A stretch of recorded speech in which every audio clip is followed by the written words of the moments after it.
മമ്മൂക്കയും ശ്രീനിവാസനും തമ്മിൽ വളരെ വലിയ സൗഹൃദമാണ് ഉണ്ടായിരുന്നത്. ആദ്യമായി മമ്മൂക്കയുടെ കയ്യിലേക്ക് 500 രൂപ പ്രതിഫലം വച്ചു നൽകിയത് ശ്രീനിവാസനായിരുന്നു. അന്ന് തുടങ്ങിയ ബന്ധം മരണത്തിനു തലേദിവസം വരെയും ഇരുവരും അതിശക്തമായി തന്നെ പിന്തുടർന്നു.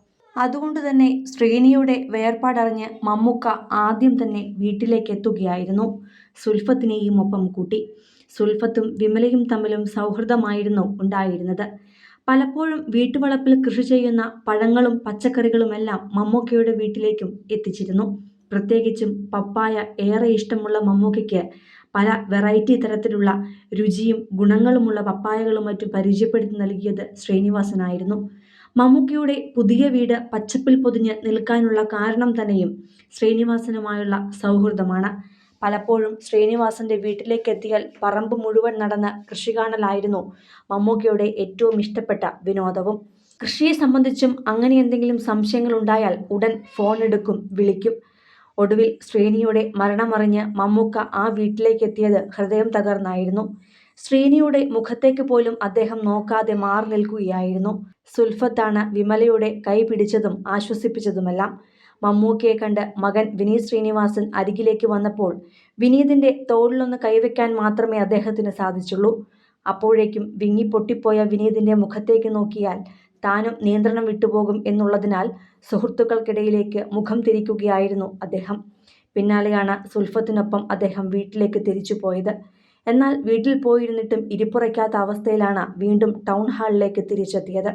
അപ്പോഴേക്കും ശ്രീനിവാസനെ അവിടേക്ക് എത്തിച്ചിരുന്നു. തുടർന്ന് ഹൃദയം തകർന്നാണ് കൂട്ടുകാരനരികെ ഇരുന്നത്. ആ ദൃശ്യങ്ങളാണ് ഇപ്പോൾ പുറത്തു വന്നിരിക്കുന്നതും.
കൂടുതൽ സിനിമ, സീരിയൽ, ചാനൽ വാർത്തകൾക്കും നിങ്ങളുടെ പ്രിയപ്പെട്ട താരങ്ങളുടെ എക്സ്ക്ലൂസീവ് അഭിമുഖങ്ങൾക്കുമായി സബ്സ്ക്രൈബ് ചെയ്യാൻ മറക്കല്ലേ.